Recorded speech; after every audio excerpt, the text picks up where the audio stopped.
볼 말씀, 오늘 우리에게 주시는 말씀은 마가복음 2장 14절부터 17절까지의 말씀이 되겠습니다. 2장 14절부터 17절까지의 말씀, 이 말씀 읽은 후에 우리 만티 목사님 나오셔서 이 말씀 선포해 주시겠습니다. 또 지나가시다가 알페오의 아들 레위가 세관에 앉아 있는 것을 보시고 그에게 이르시되 나를 따르라 하시니 일어나 따르니라. 그의 집에 앉아 잡수실 때에 많은 세리와 죄인들이 예수와 그의 제자들과 함께 앉았으니 이는 그러한 사람들이 많이 있어서 예수를 따름이더라. 바리새인의 서기관들이 예수께서 죄인 및 세리들과 함께 잡수시는 것을 보고 그의 제자들에게 이르되 어찌하여 세리 및 죄인들과 함께 먹는가? 예수께서 들으시고 그들에게 이르시되 건강한 자에게는 의사가 쓸데없고 병든 자에게라야 쓸데있느니라. 나는 의인을 부르러 온 것이 아니요 죄인을 부르러 왔노라 하시니라. 우리 주님의 말씀입니다. 아멘. 만티 목사님 나오셔서 말씀 선포해 주시겠습니다. So here we have Jesus, just as when he called Simon and Andrew, and now Jesus calls Levi or Matthew.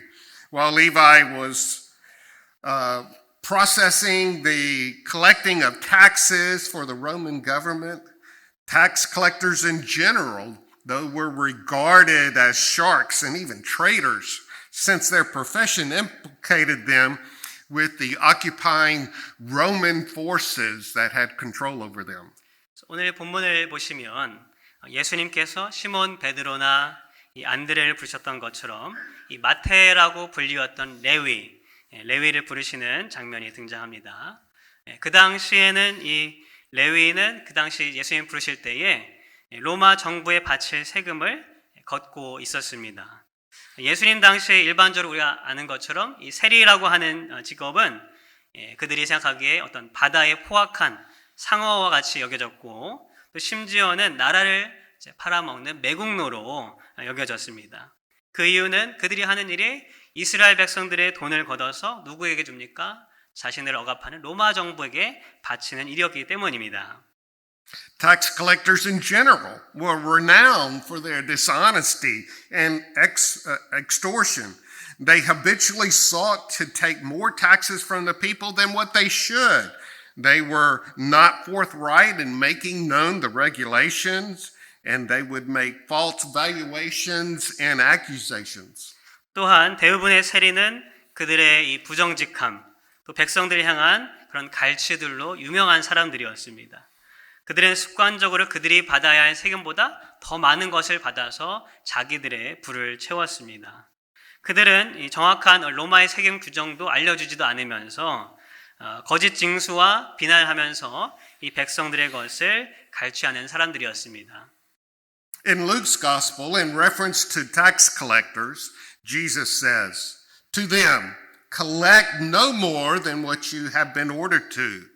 Tax officials were hardly choice candidates, though, for discipleship, since most Jews in that day would have dismissed them as those who craved money more than respectability or righteousness. 누가복음에도 예수님께서 이 세리들에 대해서 이렇게 말씀하십니다. 부과된 것 외에는 거두지 말라. 세리들은 예수님의 제자로 선택받기에 참 어려운 부류 중에 한 사람들이었습니다. 왜냐하면 예수님 시대에 이 이스라엘 백성들이 세리라고 생각하면은 그들은 어떤 존경심, 정의를 따르는 사람이 아니라 오로지 돈만 쫓아가는 사람들이었기 때문입니다. Now as we look at the text, Jesus calls Levi and he responded by leaving everything and following Jesus. Though I have provided you with some of the background on tax collectors, Mark provides no more details other than Levi just got up and followed Jesus. Now, the fact that Jesus calls a tax collector in the same way as he called Peter and Andrew, James and John, tells us that following Jesus is open to all sinners and all comers. One position, even one shady reputation, is not a liability when it comes to receiving and responding to the call of Jesus. 네, 이제 오늘 본문을 보시면 예수님께서 레위를 부르시고 레위는 어떻게 반응합니까? 그 자리에서 모든 것을 버려두고 일어나 주님을 따릅니다. 앞에서 말씀드린 것처럼 이 세리에 대한 배경 지식을 좀 말씀드렸지만 이 마가복음을 쓴 이 마가는 레위가 그저 예수님을 따라 일어났다. 그것만 기록하고 있고 나머지 자세한 내용은 기록하고 있지 않습니다. 그러나 예수님께서 베드로와 안드레와 야고보 또한 요한과 같은 제자들을 불렀던 것과 같은 방법으로 이 세리였던 레위를 지금 부르고 계십니다.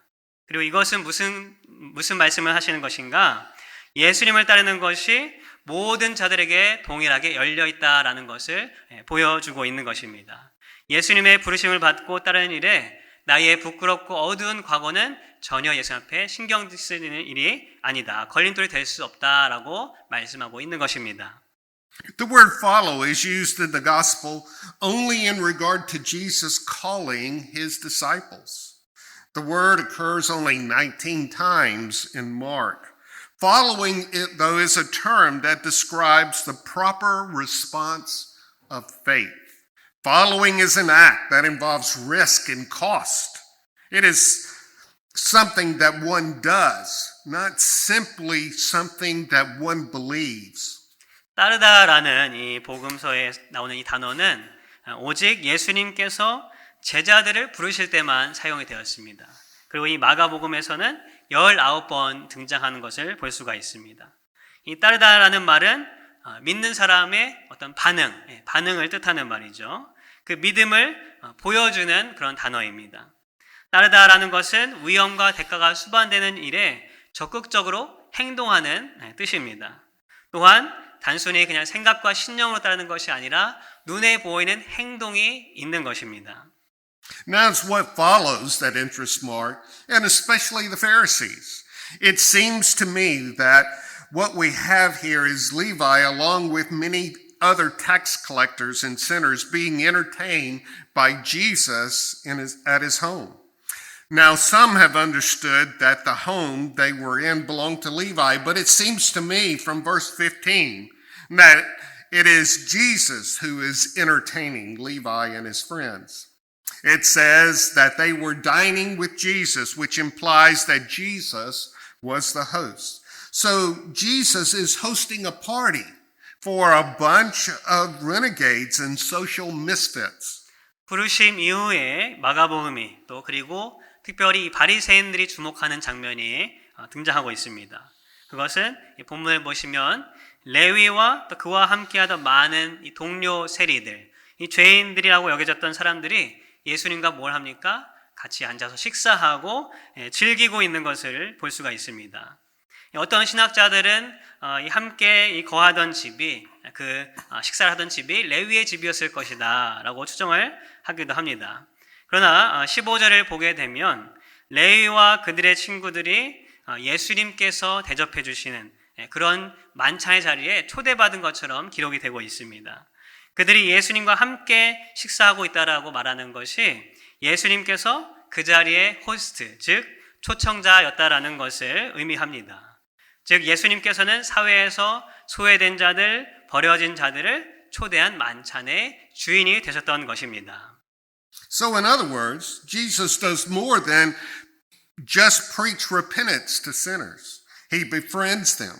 The scene suggests that Jesus possesses a desire to minister to people who would have little or nothing to do with religion.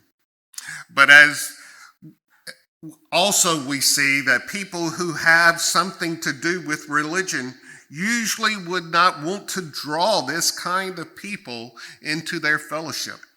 다른 말로 하면 예수님은 이 죄인들에게 어떤 회개의 설교 그 이상의 것을 하고 계십니다. 즉 그들과 친구가 되시는 것을 몸소 보여주고 계십니다. 이 장면은 예수님께서 어떤 신앙, 이 종교와 관련이 없을 것 같은 사람들도 다 찾아가시고 또 그들의 목자가 되기를 원하시는 그 예수님의 마음을 보여주고 있는 것입니다. 반면에 예수님 당시에 이 신앙과 어떤 종교에 관련된 자들, 제사장들, 이 바리새인들은 이런 부류의 사람들, 죄인과 세리된 이 사람들과 결코 같이 식탁을 함께하고 교제하는 자리에 초대하고 싶지 않았습니다. We should not picture Jesus simply partying with sinners. His goal in reaching them is to bring about healing and transformation in their lives, not to gather them together for just a fun time or a meal. Instead of sorting people into classifications like holy or unholy, clean and unclean, righteous and unrighteous, Jesus gathers them under the hand of God's grace and love. 우리는 예수님께서 단순히 이런 죄인들을 어떤 부르셔서 만찬을 즐기고 그런 즐거운 모습만 생각하면 안 됩니다. 예수님의 그들을 부르신 목표, 그들을 부르신 이유는 그들의 삶을 치유하시고 변화시키는 것이 바로 예수님의 목적이었습니다. 그저 잠시 즐거운 시간을 위해서 그들을 모으신 것이 아니었습니다.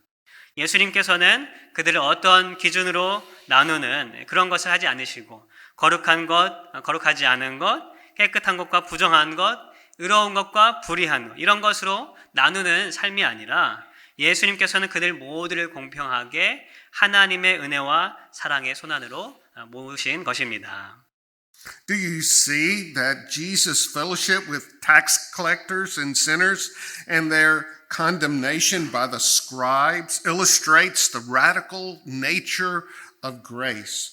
Jesus' call of Levi and dining with those like him are a good description of Romans chapter 9, verses 30 and 31, where Paul says, "What shall we say then? That Gentiles who did not pursue righteousness obtained righteousness, even the righteousness which is by faith. But Israel, pursuing a law of righteousness, did not arrive at that law." 성도님들은 혹시 예수님께서 지금 세리와 죄인들과 교제하시는 이 모습 그리고 이 바리새인들 서기관들이 이 세리와 죄인들을 정죄하는 이 두 가지 사이에서 변화되는 이 급진적이고 놀라운 그 은혜가 보이십니까? 예수님께서 레위를 부르시고 또한 그와 같은 무리들과 식사하신 것은 바로 로마서 9장 30절 31절을 잘 나타낸 것입니다. 그런즉 우리가 무슨 말을 하리요? 의를 따르지 아니한 이방인들이 의를 얻었으니 곧 믿음에서 난 의요 의의 법을 따라간 이스라엘은 율법에 이르지 못하였으니. What Paul is saying is that there is the righteousness of God escapes those who seek to establish their own righteousness, whereas those who are too far off to hope for the righteousness of God are graciously granted it. 이 말씀은 하나님의 의는 자신들의 의를 스스로 세우려 하는 사람들, 그들에게서는 벗어나고 오히려 반면에 하나님의 의를 바라기에는 너무 부족한 사람들, 너무 멀리 있던 사람들에게는 하나님의 은혜로 그 의가 주어진다라는 말씀입니다. You have may heard it said that religion is man's search for God. Christianity presents itself as God's search for mankind, even though the world deems the most unworthy. 종교는 인간이 신을 찾는 행위라는 말을 아마 들어보셨을 것입니다. 그러나 이 기독교, 우리가 믿는 기독교에서는 하나님께서 세상에서 어쩌면 가장 가치가 없는 그 사람들조차 찾아가시는 것이 바로 기독교의 진리인 줄 믿으시기 바랍니다. The question for us this morning is, are we so different from the Pharisees? We are predisposed to believe that those chosen by God are those who are most like us. And we tend to forget that Jesus went to those who were despised and unclean to win them for his heavenly Father. 오늘 아침 우리가 함께 나눠야 할 질문은 그럼 과연 우리는 그런 바리새인들과 다른 모습이 있는가 하는 것입니다. 우리는 하나님께 선택받은 자들, 여기 나와 있던 이 세리와 죄인들이 우리와 비슷한 사람이다, 나와 같은 사람이다라는 그렇게 믿는 경향들이 있습니다. 그러나 반대로 예수님께서 하늘의 아버지를 위해 소외되고 부정한 자들에게는 찾아가셨다는 그 사실은 우리가 잊어버릴 때가 있습니다. When we sing Amazing Grace that saved a wretch like me, but we have in mind only our own kind of wrenches, it is too amazing for us that the same grace is extended to save those whom we believe truly deserve punishment. But many of us still believe that everyone has his or her place and expect them to stay within their accepted boundaries. 우리가 즐겨 부르는 찬송처럼 나 같은 죄인 살리신 주님의 은혜 놀랍다라고 우리가 찬양을 합니다. 그러나 우리는 우리의 수준의 죄만 우리가 생각할 뿐입니다. 동일한 하나님의 은혜가 당연히 처벌받아야 되고 또 죄인, 누가 보더라도 죄인이라고 여겨지는 그 사람들에게 하나님의 은혜가 부어질 때 우리는 더 놀라게 됩니다. 정말 살인자 같은 사람들, 정말 남에게 큰 해를 입힌 사람들, 그 사람들에게도 하나님의 은혜가 임하게 되면 하나님이 어떻게 그런 사람들도 사랑하실 수가 있는가, 그런 은혜에 놀람을 당하게 됩니다. 우리 중 대부분은 아마도 우리가 처해진 자리, 내가 만나는 사람, 그 주변의 그 바운더리 안에서만 살아야 된다고 믿고 있을지도 모르겠습니다. Some, but not all, might understand that a minister of the gospel going to places of ill repute if he is sharing the gospel. But what about, would you think, if that minister had those same people over in his house for a meal? Let us not be as upset as the Pharisees were in our text this morning. 그러나 반대로 어떤 사람들은 복음을 전하는 사람들이 좋지 않은 곳, 평판이 좋지 않은 곳, 절대 가지 말아야 할 것 같은 그런 곳에 복음을 전하러 간다는 것을 또 이해하는 사람들이 있습니다. 그런데 우리가 만약에 우리 교회의 전도사님들이나 아니면 목회자가 자신의 집에 예수님이 초대한 그런 죄인들, 세상에서 바라봤을 때 가까이 하지 못하는 사람들을 집에 초대한다고 한다면 여러분들은 어떻게 생각하시겠어요? But excuse me. 만약에 그때 그런 일이 있다고 생각하면은 우리가 이 본문에 등장한 이 바리새인들처럼 기분 나빠하지 않기를 바랍니다. But this text is not just about ministers. I think Jesus makes it quite clear that we cannot win people with whom we are not willing to speak and eat with. Jesus says that he has come not to call the righteous, but sinners. By the end of this gospel, it becomes plain that there was no one righteous to call. All, including the inner circle of the disciples, have fallen short of the glory of God. 이 본문은 그저 어떤 복음 전도자 아니면 목사들에게만 해당되는 것이 아닙니다. 우리 모두에게 다 해당되는 것이죠. 예수님께서는 확실하게 몸소 보여주셨습니다. 우리가 함께 대화하고 먹기 싫어하는 사람들의 영혼은 우리가 절대 구할 수가 없다. 예수님께서는 말씀하셨습니다. 나는 의인을 부르러 온 것이 아니라 죄인을 부르러 왔노라. 이 마가복음의 마지막에 그 말씀이 명백하게 드러나는데 하나님께서 부르실 의인이 이 세상에는 하나도 없다라는 것입니다. 예수님께 가장 가까웠던 제 아들을 포함해 우리 모두는 그 하나님의 영광에 이르지 못하는 사람들입니다. The direction of Jesus' ministry is to bring the gospel even to those who we would consider an enemy and to those who are considered the lowest in society. When we do that, then we are obeying the commandment to love our neighbor as ourselves. May God fill us with his grace as we carry the gospel to our neighbors and beyond. Amen. 예수님 사역의 방향은 우리가 생각하기에 사회적으로 소외받는 사람들 그리고 원수로 생각하는 사람조차도 우리가 그들을 복음의 자리로 인도하는 것인 줄 믿습니다. 우리가 이 주님의 뜻을 행할 때 비로소 내 이웃을 내 몸과 같이 사랑하라는 주님의 말씀을 순종할 수 있을 줄 믿습니다. 그 은혜로 말미암아 우리가 사랑하지 못할 것 같은 그런 사람도 사랑하고 또 그 이웃들에게 복음을 전할 수 있는 우리 모든 주님의 백성들 다 되기를 소망합니다. 아멘.